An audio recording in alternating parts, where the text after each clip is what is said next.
welcome to another informative edition of Jamaica Magazine. I'm your host, Audrey Williams. Thanks for joining us. Coming up in this half-hour journey, we help you get prepared for the hurricane season and, as usual, get health-wise. It all unfolds right after this important message.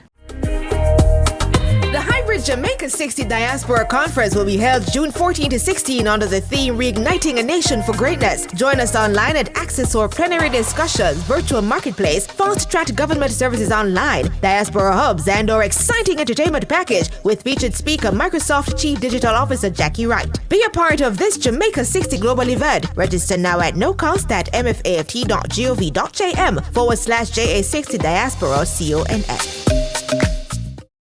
Digital technology is taking greater precedence now, and that doesn't seem to be slowing down anytime soon. So training Jamaican students to tap into the various job opportunities available in this field can only benefit them and the country. In a landmark move, a coding institute has been established with the first batch of 500 students set to begin training in software design and programming this October. Let's see how and why the foundation for the Amber Heart Institute of Coding was laid.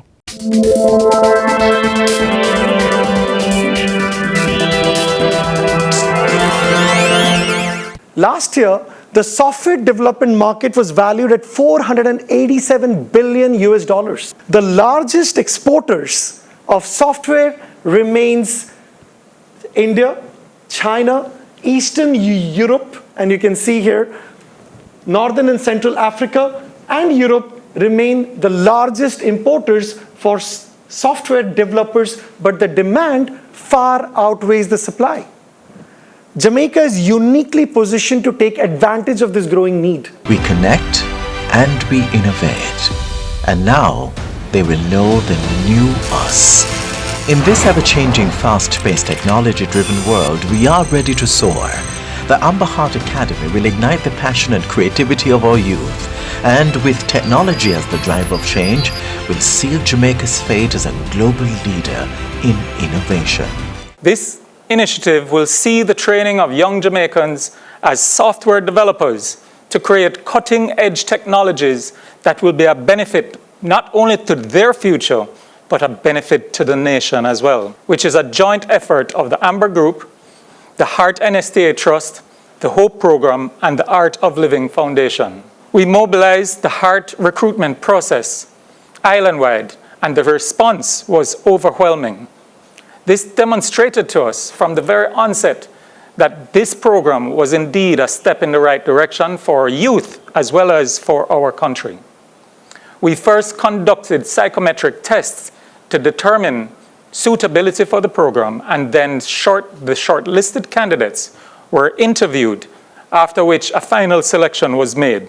The aim of the Amber Heart Academy is to train thousands of young people over the next few years at satellite locations across the island. This initial phase is a pilot project where we have engaged 100 participants in 2 cohorts of 50.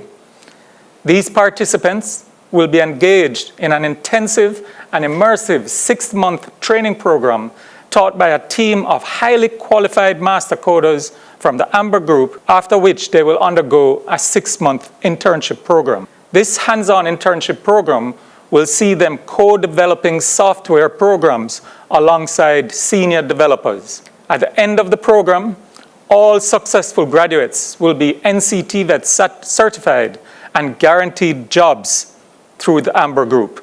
The Stony Hill campus of the Heart NSTA Trust was a natural fit to provide a beautiful learning environment, adequate residential facilities, as well as fostering mutual bonding and support. It also includes self-development through the Art of Living program, which is renowned globally and even undertaken by universities such as Harvard, Stanford, MIT, as well as locally by the students at the University of West Indies. With this approach, our vision is to see 20,000 Jamaicans engaged as developers within the next 5 years. This initiative will provide a whole new world of opportunities for those participants and for the country. This new generation of coders would have left the program having gained not only technical skills, But the soft skills such as stress management, problem solving and creativity, and an innovative mindset to transform the world and position Jamaica as the next technological hub of the region. With this partnership, a digitally transformed Jamaica won't just be a vision, it will be a reality, one code at a time. I'm really honored to be a part of this program, to make my mark, not only in society, but regionally.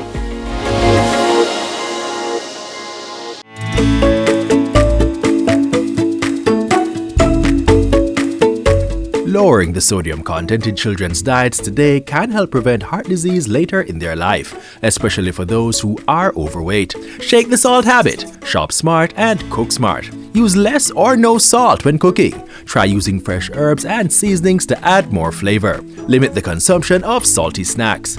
Take the time to carefully read the nutrition labels on food products to identify those high in salt and choose the healthier options. Remember, no more than 2 grams of salt per day from all food sources for children under 11 years of age. We all as consumers have a right to food products that are wholesome and fit for consumption. One government entity helping to ensure that this is so is the Food Storage and Prevention of Infestation Division. Take a look.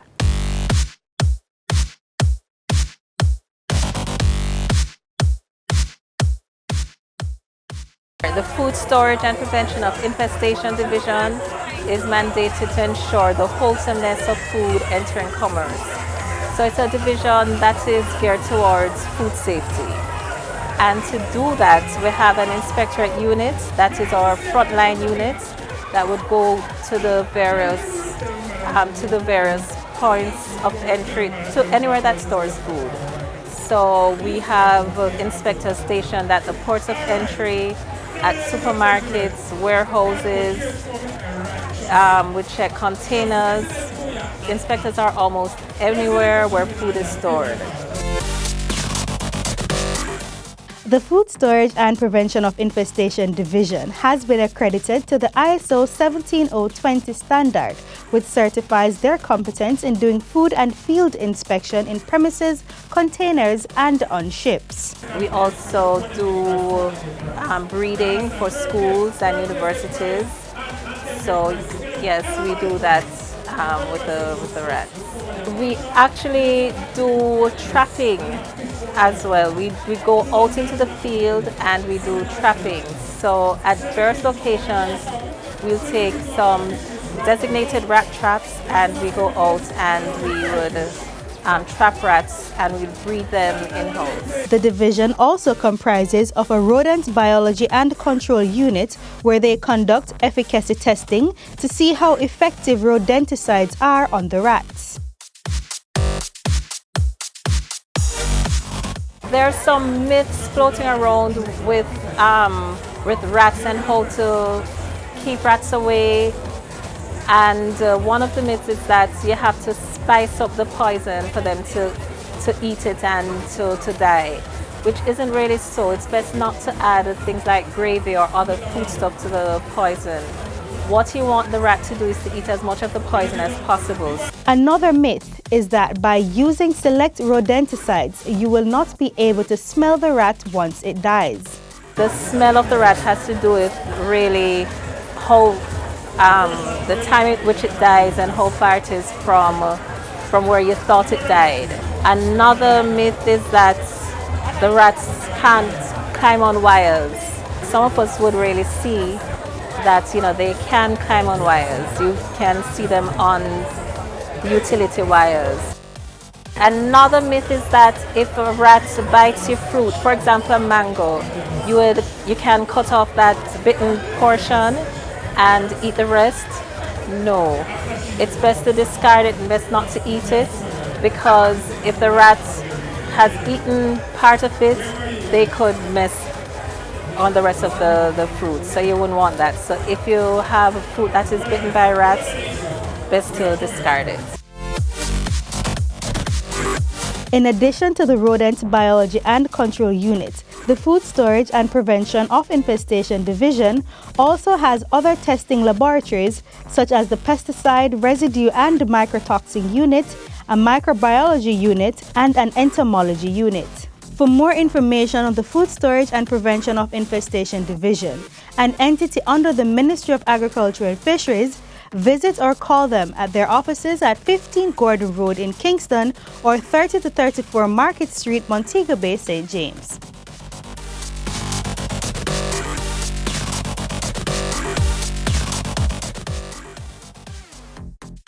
Bacteria we can't stop fight. Antibiotics, take them right. Antibiotics, antibiotics. Come let me tell you how to take them right. Only take them from professionals with medical credentials. Do not share them with friends or relations. Use prescriptions, follow instructions. Take them till them done with no interruptions. Bad bacteria we can't stop fight. Antibiotics, take them right. Brought to you by the UWI Mona, Ministry of Health, National Health Fund, PAHO, WHO. Now, food safety is not just the business of government regulating agencies. As consumers, we are also obliged to be aware of the dangers and practices to prevent and reduce incidences of foodborne diseases. Here's some information to help you safeguard your health.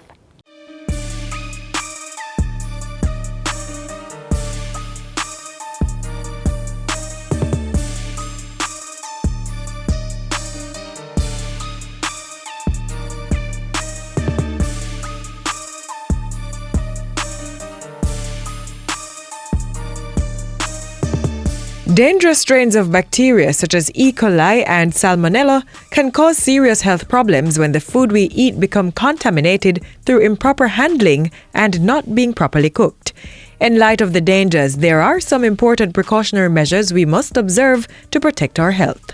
We have to make sure we know where we're purchasing our food. If it's straight from the farms, if it's from the market, it's from the supermarket, it's from the meat shop. Ensure that it is clean. When you are preparing the food, ensure that you have a separate cutting board for meats, separate cutting board for vegetables, and you're constantly washing your hands. If you're going to eat out, ensure that the environment in which you're going to take your family is one where you can trust that the food is being prepared in a clean environment. We love our street food, and we encourage, as Consumer Protection Agency, we encourage that economic activity. But we're saying you have to take precautions as well. Ensure that your street food are from reputable person that you know you can trust. Check the expiry date on food products before purchasing and check them again before cooking. In food preparation as well, the education is to ensure that you separate the raw from the cooked. You know, the raw and the cooked is a totally different environment. So when you mix the two, that's when you have contamination. That's when you have food poisoning. That's when you have a member of the family who might end up in the hospital because they're either very young or they're elderly or their immune system has been compromised.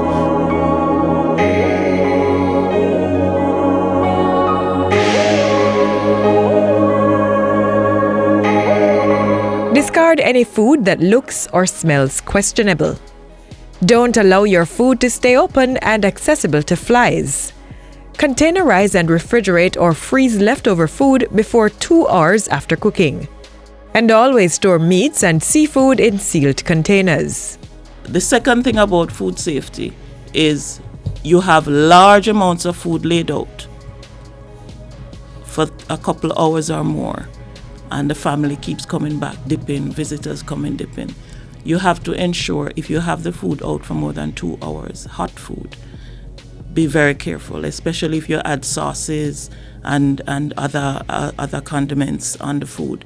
It tends to go a little off early, and that is where you have problems if you have an elderly person or a young child. Make sure that you put that away early, that you don't put your family at risk, because food poisoning, most of us get well quickly, but it can lead to death if your immune system has been compromised. So we're saying be safe with your food. Ensure that when you package them and put them away, they're packaged in portions where when you take them out to reheat, you don't reheat the entire thing and then put it back in the refrigerator. So you apportion it according to what you're going to be using, so you don't increase the risk of food poisoning or any other bacteria entering the food. Ensure meats are cooked thoroughly. Remember, improper food handling can mean the difference between a trip to the emergency room or enjoying a tasty meal.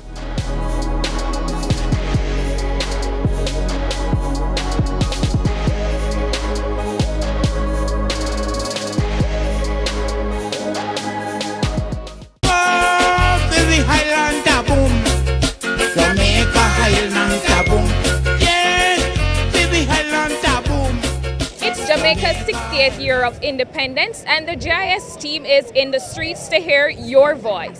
From St. Thomas to Westmoreland and the diaspora, what you say? The people of Jamaica is great. And from the people, we get great leaders. Everything, the people, the places, the stories, the history, the past and the present, everything. Part of the structure of the education has improved a lot. So overall, I think they're doing pretty good so far, and I hope they keep it up. I think our people are one of the most versatile people in the world. We're extremely creative and resourceful.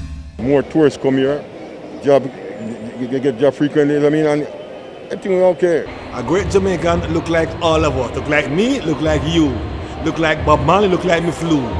All of us are great Jamaicans. The economy improve and that the government actually put things in place to actually increase our economy in terms of resources. Being a Jamaican is additional building from yourself.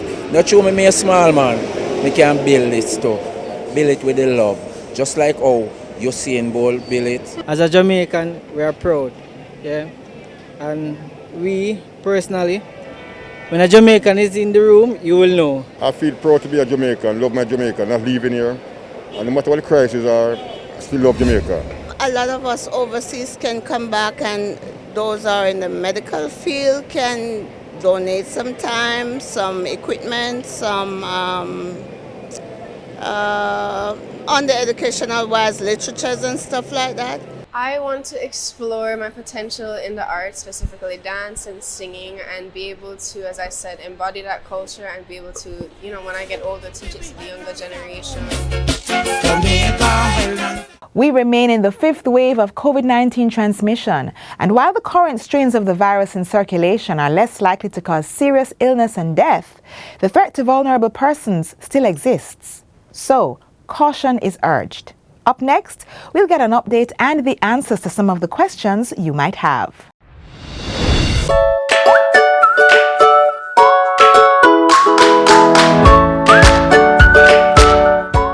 We are in the fifth wave, and as the discussions will continue, you will discern some variations or differences between this wave and previous waves. And so this is not a signal to panic, although we must be mindful and we must take care to protect ourselves against the virus. The ministry reminds the public, or would like to remind the public, that vaccines are widely available to protect you from severe illness. All persons 12 years and older should visit any of the over 100 vaccination centers to be vaccinated if they have not already done so. Persons who are eligible for boosters are encouraged to take the booster dose now, as their level of protection may have waned over time. And this is an important note. If you have not taken your third shot, then it is a good time to take it, because this will add to your resistance or response to dealing with the virus. And this, of course, is the most effective response. We may sound like a stuck record, but vaccination continues to be your best protection. And unfortunately, too many persons are not. 97.5% of those who are impacted hospitalization-wise are unvaccinated. And so we continue to urge persons to get vaccinated. But I would not leave my mask or my sanitizer, and I would protect myself in the situations where I think I'm exposed to multiple persons, because the virus is highly contagious.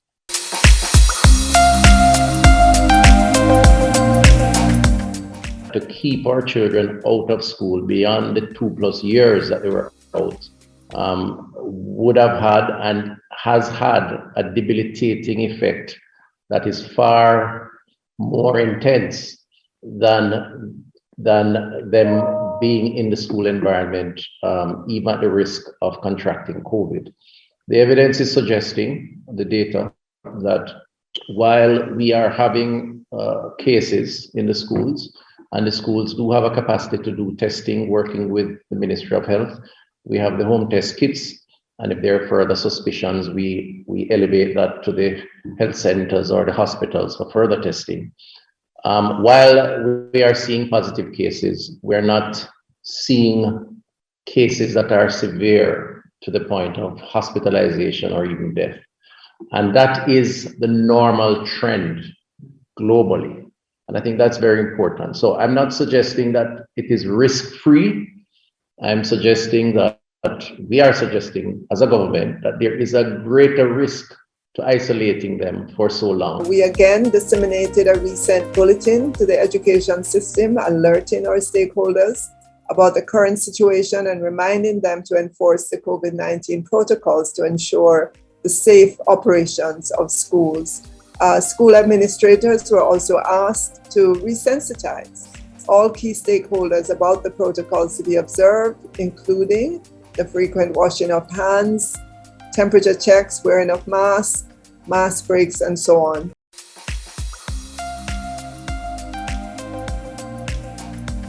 While the majority of cases appear to be mild, persons with comorbidities are at risk for severe illness, and persons who have mild symptoms and no symptoms may be at risk for developing long COVID.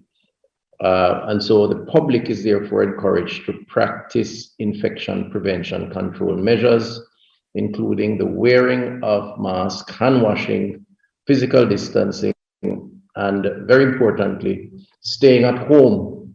If you are sick, the protocols are there around staying at home. If you are positive or if you feel ill, then you really ought to stay at home. And I think the protocol is up to 10 days and then you return. With all of this, of course, we're trying to balance the normal restoration of activities in the society and the risk that is posed by this.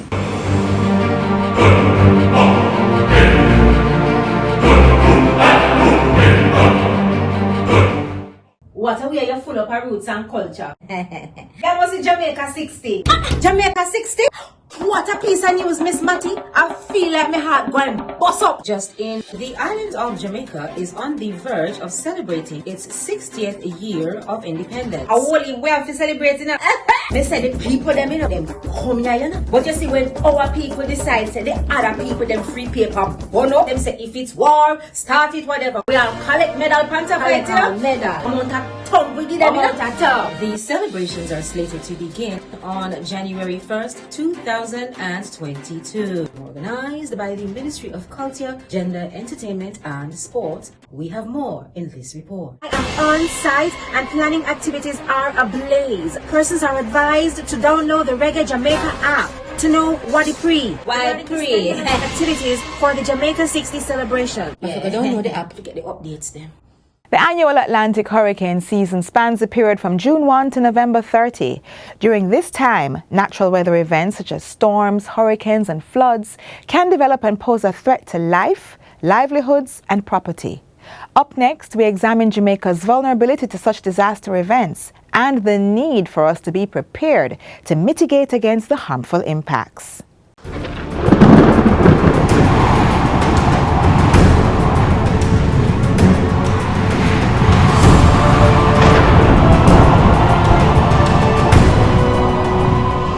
Jamaica's location in the Caribbean basin makes us vulnerable to the eventualities of the hurricane season. It is therefore critical that from June to November we always prepare for tropical cyclones.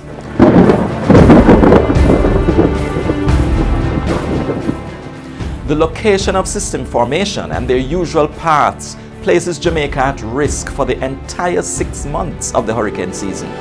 Systems form in the Western Caribbean, that's Jamaica's location, or in the Gulf of Mexico at the start of the hurricane season. But as we move through July and August, we see development more in the Eastern Caribbean. Systems that develop here tend to move towards the west in the general direction of Jamaica. Then around September and October, we see systems developing more off the west coast of Africa or over the open waters of the tropical Atlantic Ocean. But the tendency again is that they move towards the west with a slight drift to the north, again placing Jamaica in a bullseye position. As we go into November, there is a shift to development in the Western Caribbean once again, sometimes in the southwestern region, but they move towards the north. Again, Jamaica is a target.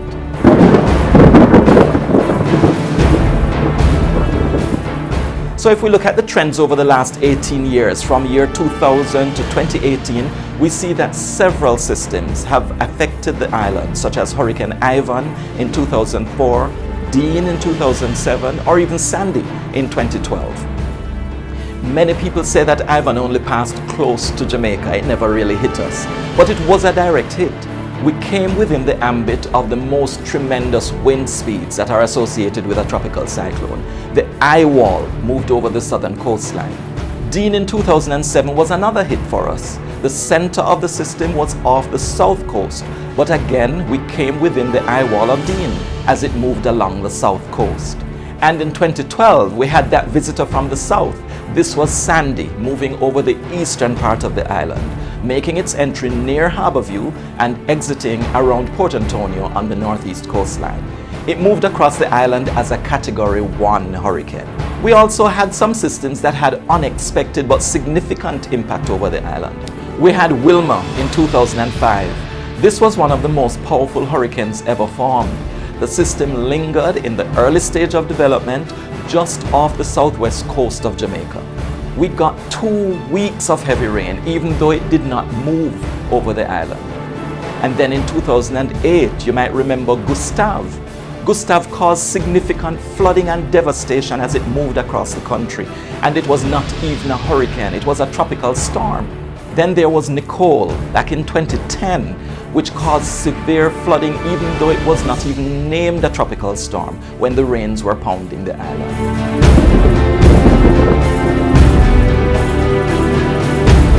We also had systems that didn't affect us despite our preparations. 2 of the most memorable ones were Tropical Storm Earl and Hurricane Matthew, both of them occurring in 2017.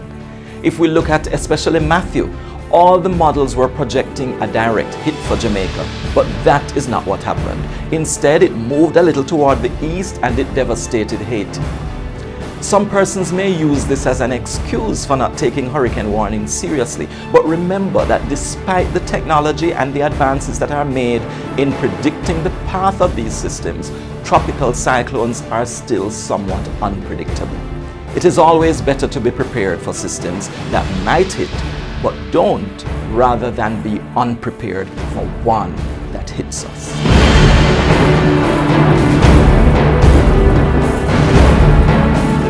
So the message I want to get out there is about being prepared all the time, because a tropical depression, a tropical storm, or a hurricane could be a threat anytime before or during the hurricane season.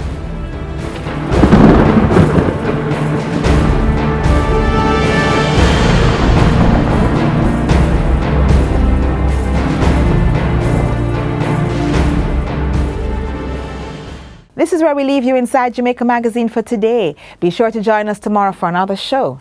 Until then, there is more to watch on our YouTube channel and website, jis.gov.jm. Also, check out all our social media platforms and our mobile app that's Android and iOS compatible. On behalf of the entire production team, I'm Audrey Williams. Till next time, take care and keep safe. This has been a production of the Jamaica Information Service, the voice of Jamaica.